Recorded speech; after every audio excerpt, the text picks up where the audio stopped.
Amigas y amigos del mundo, le habla Rodolfo Sanz desde Venezuela y este es un nuevo capítulo de su podcast El Casino Global. Porque desde la última vez que nos vimos, la ruleta de este casino continuó dando vueltas y se detuvo hoy precisamente en Venezuela. Quiero referirme a un tema sumamente importante para la sociedad venezolana y para cualquier sociedad del mundo: el sistema de planificación.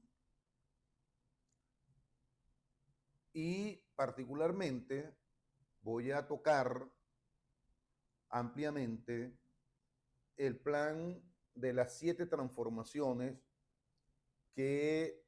fue construido en un ejercicio de planificación democrática y participativa. Se realizaron numerosísimas asambleas en todo el país con participación de distintos sectores en el proceso que el presidente Nicolás Maduro denominó nueva época de transición al socialismo, para referirse al marco general internacional y nacional en el cual debía formularse el nuevo plan de desarrollo de la nación para el periodo 2026-2031. Este ejercicio de planificación democrática activa dio como resultado el plan de las 7 transformaciones, que ya se convirtió en ley orgánica. Fue publicado en la Gaceta Oficial de la República Bolivariana de Venezuela, extraordinaria número 6907. De modo que es una ley orgánica para el obligatorio acatamiento y cumplimiento no solamente de los órganos del Estado, sino de todos y todas las venezolanas y venezolanos. En Venezuela tenemos una cultura negativa que debemos superar. Tenemos siempre la tendencia necesaria, conveniente, de elaborar leyes para regular las distintas situaciones que se van presentando en el curso del desarrollo de nuestra sociedad. Tenemos una gran cantidad de instrumentos jurídicos que conforman lo que se denomina el derecho interno de Venezuela, así como los tratados que tienen vigencia en Venezuela, aquellos válidamente suscritos por la República. Pero al mismo tiempo tenemos una cultura de no cumplimiento de las leyes. Esto también ocurre con los instrumentos de planificación. A veces hacemos planes para regir la vida económica, social, política, educativa, cultural de la nación, y resulta que después mucha gente se olvida de esos planes, desconocen el contenido de esos planes y más aún, por ambos elementos, no cumplen ninguna de las prescripciones establecidas en esos planes. Hay que superar esa cultura. La planificación que se hace desde el Estado es para que la nación tenga un rumbo, para que la nación defina grandes objetivos estratégicos,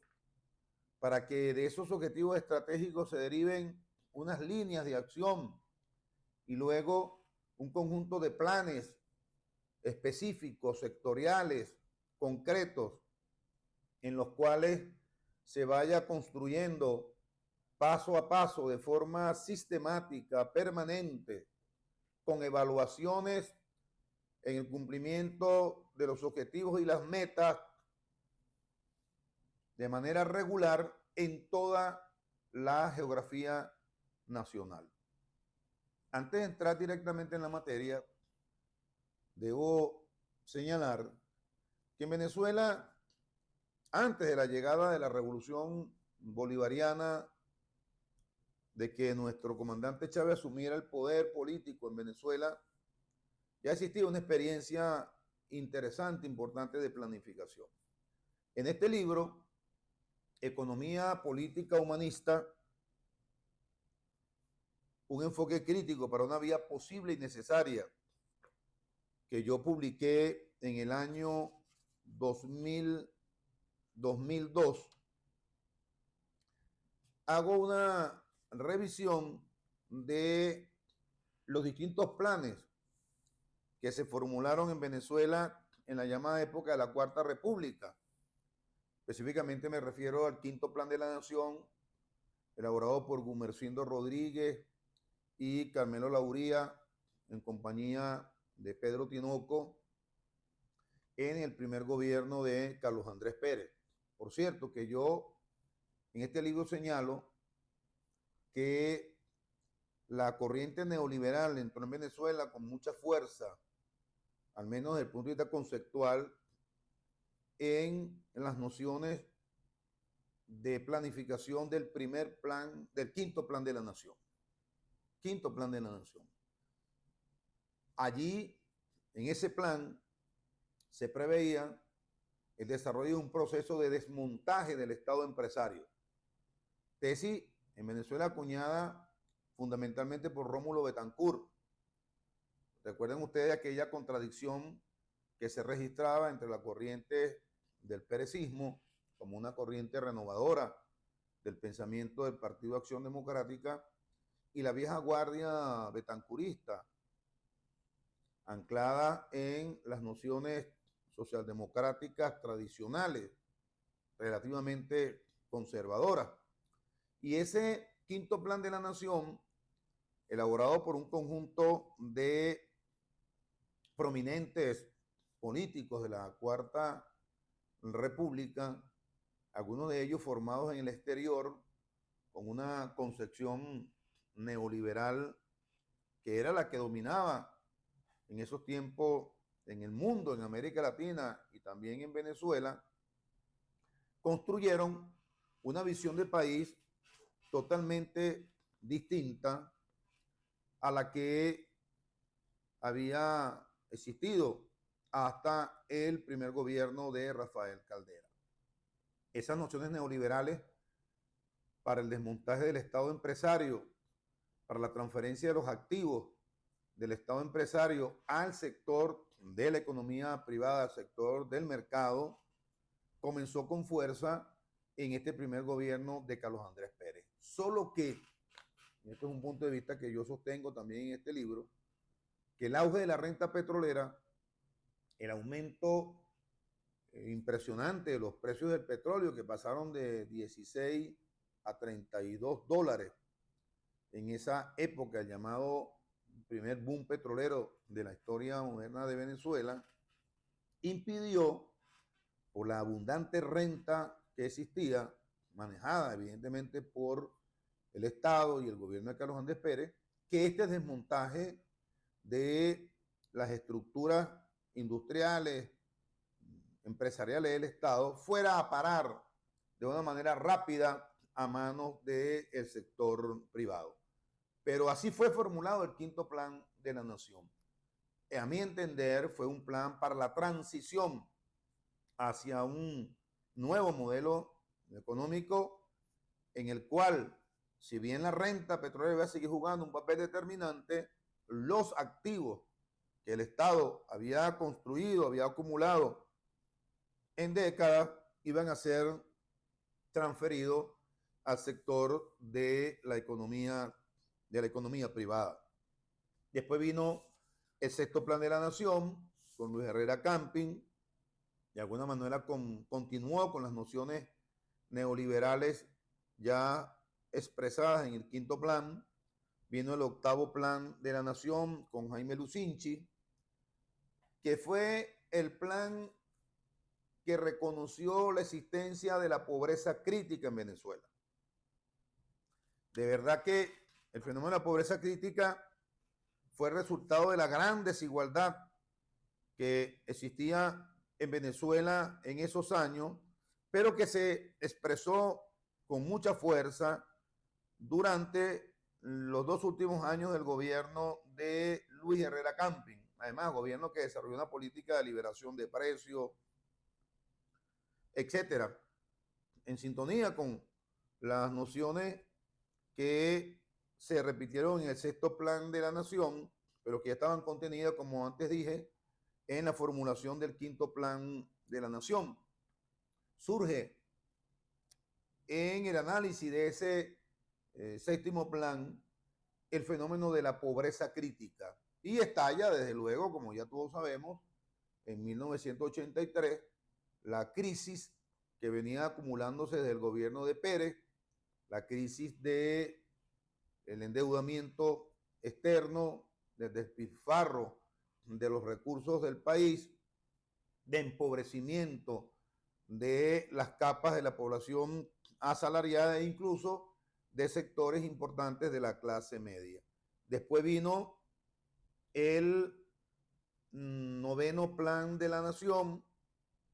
el octavo plan de la nación con Carlos Andrés Pérez, su segundo mandato en 1988, y luego el noveno plan de la nación con Rafael Caldera. Pérez II, Pérez de 1988 puso en marcha el plan que de forma atenuada comenzó a adelantar en su primer gobierno, el gobierno que he llamado de la transición económica en Venezuela. Desarrolló un plan agresivo de privatizaciones de empresas, de transferencia de los activos del Estado al sector privado, la privatización de las empresas básicas del Estado, de la CanTV, de la Compañía Anónima de Navegación de Venezuela, etcétera. Política que en el noveno plan de la nación continuó Rafael Caldera II,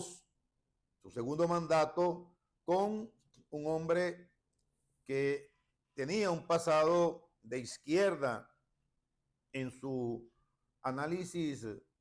y perspectivas económicas, pero que contribuyó enormemente, porque además era un hombre, hay que reconocerlo, de una gran inteligencia, Teodoro Pekov, al desarrollo del complemento neoliberal del plan de Carlos Andrés Pérez II. Eso significó el gobierno de Rafael Caldera. Hay que señalar que todo este proceso de planificación que se da del 74 hasta llegado el comandante Chávez al poder en 1998, tuvo un origen fundamentalmente en la Constitución de 1947. Esa Constitución, que fue una Constitución progresista, hay que reconocerlo, una Constitución que por primera vez introduce el rol planificador del Estado en Venezuela. Una Constitución desarrollada bajo el influjo de las políticas keynesianas. Yo una vez dije, Betancourt fue desde el punto de vista económico un socialdemócrata keynesiano. Y efectivamente, en el libro Venezuela, Política y Petróleo, quien lo lea va a encontrar allí un párrafo sumamente interesante donde Rómulo Betancourt se expresa con mucha elegancia y con mucha relación en cuanto a su pensamiento del economista británico John Maynard Keynes, que dominó la escena económica desde las políticas de reconstrucción de la Gran Depresión y de todo el periodo de reconstrucción de la economía mundial después de la Segunda Guerra Mundial. El 47 fue un año importante en cuanto al despliegue de las políticas keynesianas en todo el mundo, y Betancourt, que había hecho una breve pasantía por las corrientes progresistas y de izquierda, desde el punto de vista de su formación y pensamiento político, era keynesiano, por eso esa constitución del 47 incorpora por primera vez la necesidad de que el Estado cumpliera un rol de planificación del desarrollo económico y social del país. Y desde luego que el complemento de esa visión betancurista keynesiana fue la definición del Estado empresario, del Estado que al disponer de una abundante renta petrolera, al ser propietario del provento petrolero, se convirtió en el principal inversionista del país para la constitución y desarrollo de un conjunto de empresas denominadas en aquel tiempo estratégicas, que solo cumplían la primera fase de transformación de nuestros recursos naturales en materia prima para la exportación a los grandes mercados de los centros industrializados del mundo. El mineral de hierro hacia los Estados Unidos, fundamentalmente a través de la empresa Orinoco Iron y Orinoco Mining Company, la exportación de aluminio primario hacia Japón, ya digamos a final de la década del 60, cuando las empresas japonesas, algunas empresas japonesas se aliaron con el Estado venezolano para la producción de aluminio primario que era llevado a ese país, Japón. Las calles de Nueva York se construyeron con asfalto y con petróleo venezolano. Las estructuras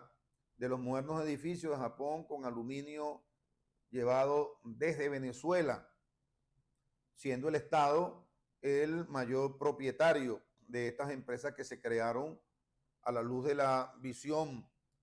del Estado empresario forjada por las nociones keynesianas de Rómulo Betancourt. Así que cuando hace su entrada a la escena política del país el comandante Hugo Chávez y la Revolución Bolivariana, ya había una experiencia de planificación en Venezuela, ya existía un Estado empresario, propietario de algunas de las empresas que quedaban, que lograron salvarse del naufragio de la privatización neoliberal que entró con fuerza, repito, iniciada en el primer gobierno de Pérez o anunciada en el primer gobierno de Pérez, ejecutada con fuerza en el segundo gobierno de Pérez y en el gobierno de Rafael Caldera. La Revolución Bolivariana, desde luego, luego del interín de confrontación que va del año 99 prácticamente al 2004, época en que se realiza el referéndum revocatorio, donde Chávez, el comandante Chávez, derrota a la oposición golpista que había dado el golpe de Estado con anuencia de la embajada estadounidense en Venezuela en el año 2002. Ya habíamos aprobado, desde luego, la Constitución en 1999 y en el 2001 las 48 leyes habilitantes, dentro de las cuales figuraban la ley de hidrocarburos, la ley de tierra que acabó con el latifundio en Venezuela. Dos motivos fundamentales por los cuales los sectores reaccionarios vinculados al negocio petrolero y al latifundio se asociaron con las fuerzas extranjeras estadounidenses para intentar derrocar al gobierno del presidente Hugo Chávez. El primer plan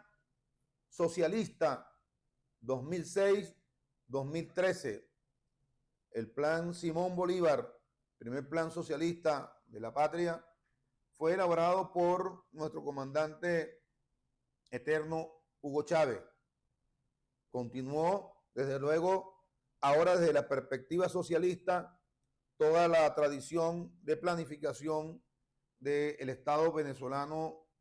repito, desde que en 1947 se introdujera en la Constitución de ese año, aprobado por la Asamblea Nacional Constituyente de entonces, el concepto del Estado planificador, del Estado regulador de la actividad económica en nuestro país. Ese plan, ese primer plan socialista, era de 2006 al 2013, fue la primera formulación de la Revolución Bolivariana para el desarrollo de una economía planificada, una economía estructurada sobre conceptos distintos a lo que habían dominado la escena en la Cuarta República, nociones de distribución justa de la riqueza, las nociones de fortalecimiento de la capacidad financiera del Estado, de la reestatización de las empresas fundamentales, transformadoras de nuestros recursos naturales y materias primas para el desarrollo industrial nacional. Y luego el comandante Hugo Chávez, con motivo de las elecciones del 2012, elabora el llamado Plan de la Patria, el programa de gobierno bolivariano para el periodo 2013-2019, escrito de puño y letra de nuestro comandante Hugo Chávez. Este plan tuvo la modalidad de partir de la definición de los 5 grandes objetivos históricos que aún se mantienen en el plan de las 7 transformaciones que presentó el presidente Nicolás Maduro por un largo proceso de debate democrático para que fuera aprobado como una ley orgánica de la República. Estos 5 objetivos históricos enunciados por el comandante Hugo Chávez en el Plan de la Patria son los siguientes: la defensa y la expansión y la consolidación de la independencia nacional, la construcción del socialismo bolivariano como el sistema que puede otorgar la mayor suma de felicidad posible, la mayor suma de seguridad social y la mayor suma de estabilidad política para nuestro pueblo, expresiones de el libertador Simón Bolívar en el Congreso de Angostura. Después, la transformación de Venezuela en una gran potencia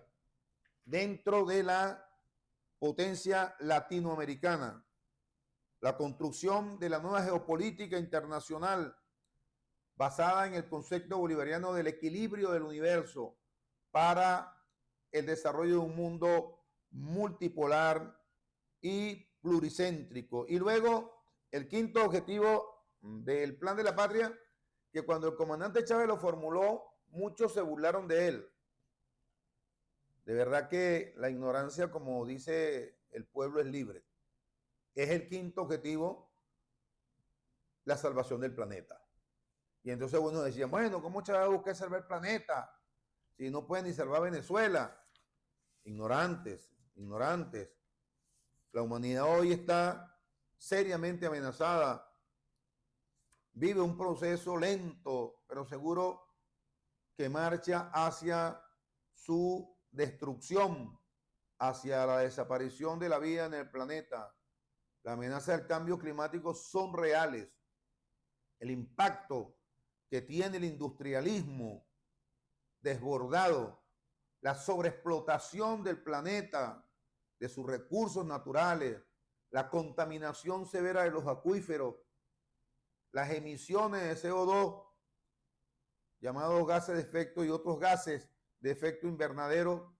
han generado un cambio drástico del clima en el planeta que afectan la vida de numerosas especies. Se estima que la desaparición de especies, en esto que algunos biólogos han llamado la 6ª extinción masiva de la Tierra, avanza a una rata de 30.000 especies por año, de los 30 millones de especies que han sido detectadas y analizadas en nuestro planeta. De modo que este 5º objetivo, a Dios gracias, fue formulado por nuestro comandante presidente Hugo Chávez, que ha permitido la creación de conciencia en Venezuela acerca de la necesidad de preservar la vida en el planeta. Y quiero destacar un elemento importante. En este plan, a pesar de todos los esfuerzos que el comandante Hugo Chávez hizo desde el año 2004 al año 2012 para desarrollar formas de economía socialista, formas de producción, formas de propiedad, formas de intercambio, formas económicas basadas en unas relaciones de producción sin explotación, para hacer lo que él planteó como el injerto socialista en medio aún de la economía capitalista, que había alcanzado mínimos espacios de desarrollo, porque hay que reconocer que a pesar de todo este esfuerzo, el sistema económico capitalista que funciona y sigue funcionando en Venezuela bajo las categorías fundamentales de la economía mercantil capitalista, sigue dominando y seguía dominando en ese momento de formulación del plan por parte de nuestro comandante Chávez la escena económica del país. En la introducción de este plan de la patria, el comandante Hugo Chávez señaló algo sumamente importante. Voy a leerlo textualmente. Dijo: no nos llamemos a engaño. La formación socioeconómica que todavía prevalece en Venezuela es de carácter capitalista y rentista. Ciertamente, el socialismo apenas ha comenzado a implantar su propio dinamismo interno entre nosotros. Este es un programa precisamente para afianzarlo y profundizarlo, direccionado hacia una radical supresión de la lógica del capital, que debe irse cumpliendo paso a paso, pero sin aminorar el ritmo de avance hacia el socialismo. Importante, aún en el 2012, a pesar de todos los esfuerzos realizados y de manera objetiva, realista, el presidente Hugo Chávez reconoció que la estructura que seguía dominando en Venezuela era fundamentalmente la estructura económica del capital. Y cuando formula el plan dice, tenemos que profundizar los pequeños nichos de economía que prefiguren un nuevo modo de producción en Venezuela que no era otro que el socialismo. Pero además de eso, el presidente Hugo Chávez acuñó aquella famosa expresión de que el plan buscaba ir hacia la barrera del no retorno. Dijo el comandante Chávez: este es un programa que busca traspasar la barrera del no retorno. Para explicarlo con Antonio Gramsci, el viejo comunista italiano, lo viejo debe terminar de morir definitivamente para que el nacimiento de lo nuevo se manifieste en toda su plenitud. Un plan para ir hacia el no retorno de la construcción de una sociedad socialista basada en un nuevo régimen de propiedad y unas nuevas relaciones de producción. Este plan de la patria, que fue aprobado en 2012, tenía en su estructura fundamental la definición de los 5 objetivos históricos, luego la definición de objetivos nacionales, estratégicos y generales, y luego la formulación de un conjunto de políticas que podían hacer realidad el cumplimiento de los grandes objetivos. Luego vino, en ese proceso continuo de planificación, una vez que muere nuestro comandante y asume la presidencia nuestro actual presidente Nicolás Maduro, el Plan de la Patria 2025. Plan de la Patria 2025, que es básicamente el mismo plan de la patria formulado por el presidente comandante Hugo Chávez en un nuevo contexto político y incorporando un conjunto de elementos que aquí se denominaron herramientas y foco de atención del plan. Parte de un conjunto de premisas fundamentales que explican la nueva realidad que vivíamos nosotros a la luz de la ofensiva que desató Estados Unidos contra Venezuela después de la muerte del comandante Hugo Chávez. Digamos que el proceso que va de 2030 hasta la formulación de este plan de las 7 transformaciones es un proceso desarrollado en medio de un escenario bien complicado. Sabemos que la planificación define los cursos de acción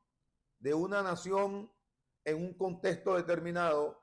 que va cambiando, que tiene una dialéctica en la cual se van cruzando un conjunto de elementos que inciden y determinan no solamente el curso de ese plan, y pueden hacerlo variar, sino además de eso, crean nuevas condiciones que hacen que ese plan sea ajustado a los elementos de esas nuevas condiciones para que pueda tener éxito. El elemento central de toda esta época, la ofensiva estratégica de las fuerzas externas dirigida por el gobierno de los Estados Unidos para acabar, para liquidar la revolución bolivariana en Venezuela. Toda la línea de actuación política del gobierno estadounidense, primero con Obama, decretándonos una amenaza inusual y extraordinaria, siguiendo con Donald Trump y toda la política de agresión permanente, de bloqueo económico, de intentos de invasión, de intentos de magnicidio, todo el bloqueo comercial, industrial, financiero,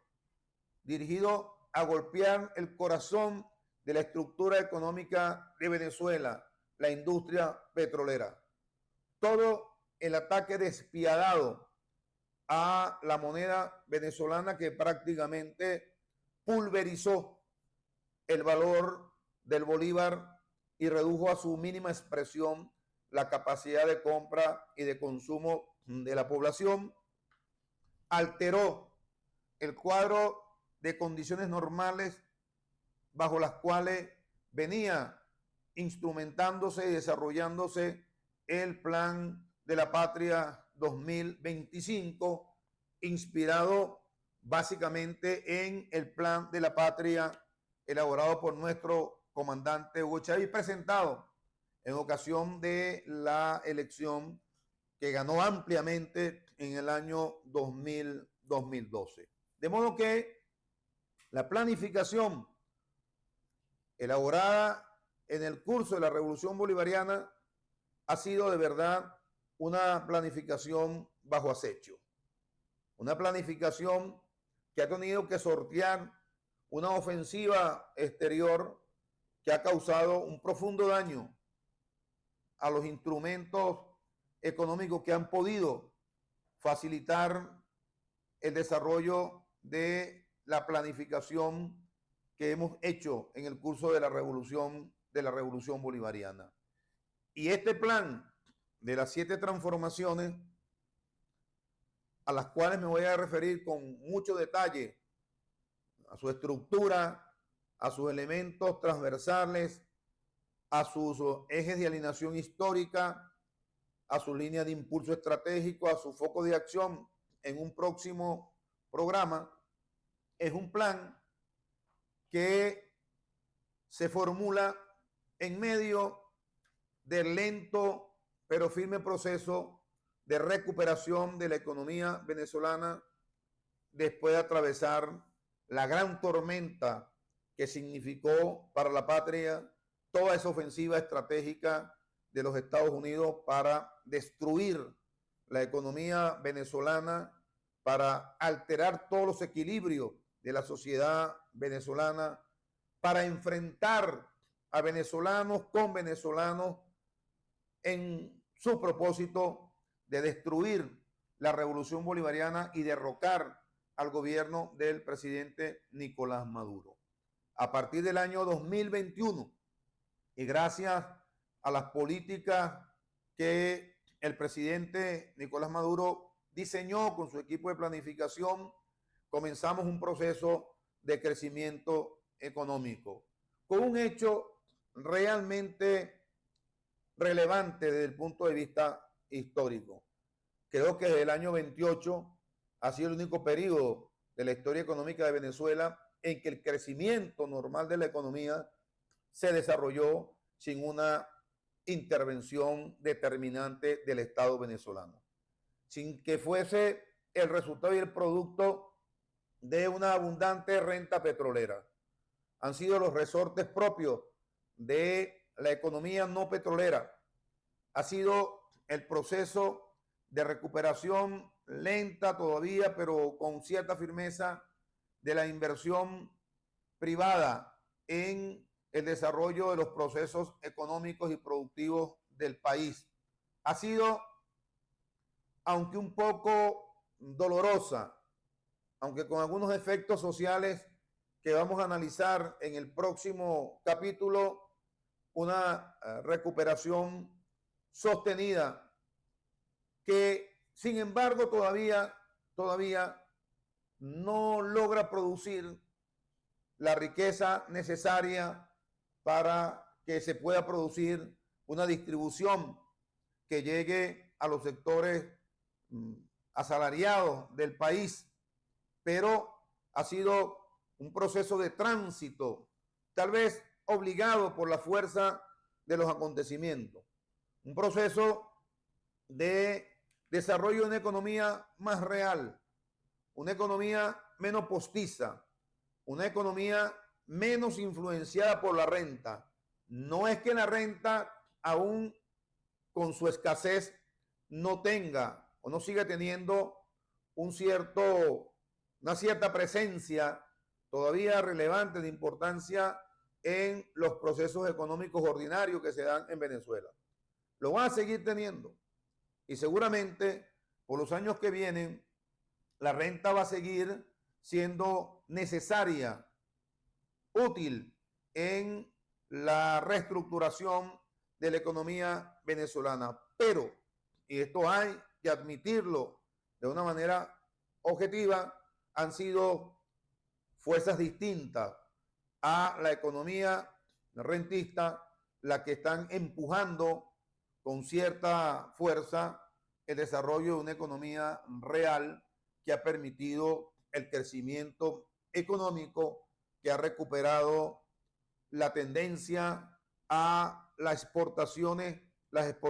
no petroleras y que ha incorporado a nuevos actores al torrente de la actividad económica nacional. Este es un plan, el de las 7 transformaciones, como lo ha dicho el presidente Nicolás Maduro, para fortalecer la recuperación económica del país, para favorecer de forma humanamente gratificante la transición definitiva de una economía solo basada en la renta a una economía basada en la diversificación productiva con el concurso de los distintos agentes económicos más allá de la influencia determinante que ha tenido el Estado venezolano en ella desde la aparición del petróleo en Venezuela, o al menos desde 1928, cuando el petróleo comenzó a ser el elemento dominante de la economía nacional. En el próximo capítulo de nuestro podcast El Casino Global, me estaré refiriendo a la estructura específica y particular de este plan de las 7 transformaciones y me detendré en el análisis minucioso de la primera transformación, la transformación para la modernización de la economía venezolana. Hasta aquí entonces nuestro capítulo de hoy. Nos vemos la próxima semana cuando nuestra ruleta del Casino Global siga dando sus vueltas y se detenga para que nos permita analizar la jugada de los actores estratégicos de la economía global y nacional y podamos nosotros sacar algunas conclusiones prospectivas que nos indiquen hacia dónde se sigue moviendo el mundo. Nos vemos en una próxima oportunidad.